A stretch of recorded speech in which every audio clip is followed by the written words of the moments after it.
Hey Amazon sellers, this is Chris McCabe, former Amazonian and consultant at ecommercechris.com. I'm here with Leah McHugh, who's an e-commerce expert and works with Amazon sellers quite a bit on issues like this, what we're talking about today. Safety complaints and the need to conduct quality control that will be sustained and meaningful, especially at a time when, of course, everybody's talking about big safety. Stories in the press about, and within Amazon as well, safety complaints that result in litigation and the potential for Amazon to be held liable for a marketplace seller's defective product, hazardous product, or even a counterfeit product that breaks and hurts somebody. There's a lot going on. So right, where and do people Amazon is start? hypersensitive to this right now because they're getting a lot of bad press and a lot of pressure. Right. And over product safety. Yeah, we understand there's a lot of various performance notifications you might get for item condition, also known as the used sold as new messages, authenticity, and anything that says not as described. Or NASD, which is a new fun term that they sometimes throw out there. Yeah, which is an internal term, which for some reason they want sellers to understand exactly what that means. And safety, just safety complaints, where they want you to be testing your products and demonstrating better quality control. So where do you, if you've already had a few of these, let's say, where would you even start? I would say if you have a few of them, the thing you should start with is pulling your inventory from FBA warehouses to have it all checked, because you can't afford to have any more if you've already received a few safety warnings. Right. In fact, you're probably lucky that you're still selling if you've received a few safety warnings and they haven't suspended your account at this point. Right. So first step would be removing that inventory from FBA so you can inspect it yourself. At least a percentage of the inventory. Right. So you can open up some samples. I usually, working with clients, I usually recommend that they have samples of every batch that their manufacturer makes sent to them. Yes. Not just FBA. And that's a big deal because a lot of people, quality control seems to stop after their first run of manufacturing, or even just their first run at selling a product. They'll check it the first time, assume that the product will continue to be exactly that way going forward forever, and they never get any of the products sent to them in the future. Every single batch of product that you're getting, you should be looking at least a percentage of them every single time to make sure that the quality is where it needs to be. You also need to make sure that the safety testing is continuous with the manufacturing. You need to make sure that every single batch meets the standards. And we can't get into specifics with that because it depends on the product and it depends on the marketplace that you're selling it in. But you need to make sure that, or country. It's category or region specific, but don't just do it once. Right, you need to make sure that you're continuing to maintain those product safety standards. Ideally, you're not waiting for negative reviews to come in. Ideally, you're getting ahead of any safety issues before it's in a customer's hand, because you can't afford to have those. And it's also, I personally wouldn't want someone to die because they purchased my products. Health hazards or injury.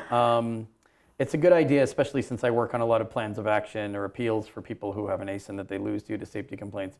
It's a good idea to mention in the POA that you've sampled some inventory, you've got improved quality control. You probably want to do this for due diligence purposes anyway, to make sure that the manufacturer or supplier you're using for these items is maintaining specifications of those products and nothing's changed since the last time you visited the factory or the last time you inspected product, because otherwise things might change and you're not aware of it, and FBA is filling up with that kind of inventory that's prone to defect complaints, sometimes even authenticity complaints, which is a funny way of somebody complaining that the item quality isn't the same. Well, sometimes people assume that if something isn't working as it should, that it must be a counterfeit, particularly, again, because there's been a lot of press about how Amazon has a counterfeit problem on their marketplace. Right.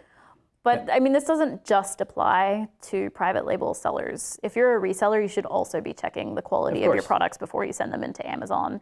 And this is an area where drop shippers also often never see what they're selling. It goes right to the customer. They've never touched it. So if you're drop shipping, absolutely do test buys regularly. You want to regularly be ordering the products from your drop shipper to make sure that the quality is there. Yeah. And I think we're at the point now where it's clear to the public that Amazon knows they've got a problem with the Wall Street Journal story lately, but also safety complaints that could result in bad press, bad social media, bad PR of any kind. It only takes a handful of items to create a splashy story, and that's why they're going to be cracking down on any safety complaints.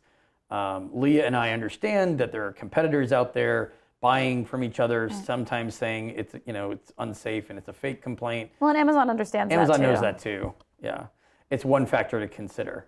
You should be able to demonstrate your items are safe, just the way you should be able to defend against an inauthentic complaint or an authenticity concern with supply chain documentation that's acceptable. Even if it's a fake complaint for counterfeit, you should be able to disprove that in your appeal. And I think it's important that if you're getting safety complaints, don't default to assuming that it's a competitor trying to shut you down. Take those complaints seriously. Look at the products. If you look at the products and they're completely safe, maybe look at the packaging. Maybe the packaging isn't sufficient to get it to the customer in proper condition. Look at the product listing. Maybe it needs more information to get the customer standards, expectations at the same level as the product standards.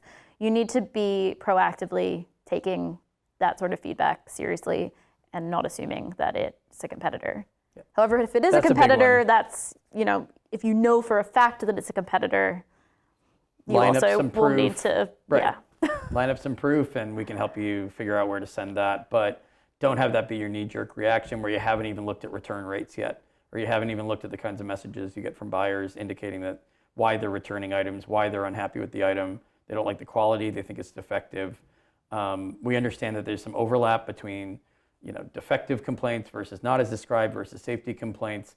In the end, it's all the algorithm, right? What makes an investigator manually review your account? It's things like this. If it happens too often, if they see patterns of complaints and there's a systematic problem with your operations or your quality control, they're going to prompt you to redo your due diligence by suspending you. That's the unfortunate thing.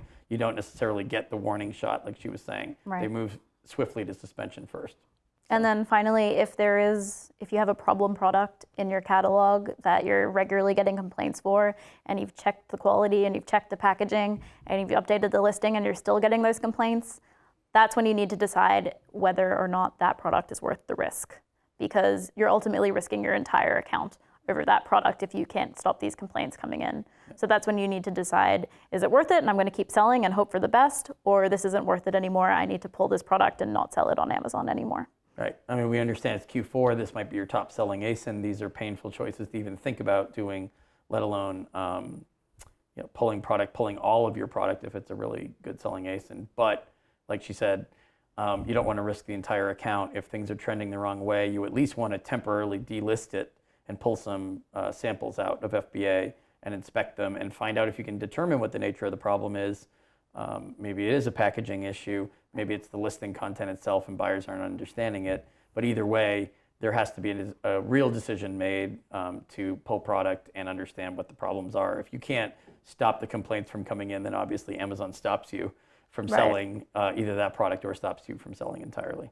Yep. So, all right, any questions about this? We know it's a big topic. Go to my website, ecommercechris.com. Contact me through the contact form. Thanks again to Leah McHugh for joining me. Thanks, guys. And we're happy to answer any questions during Q4. Thanks.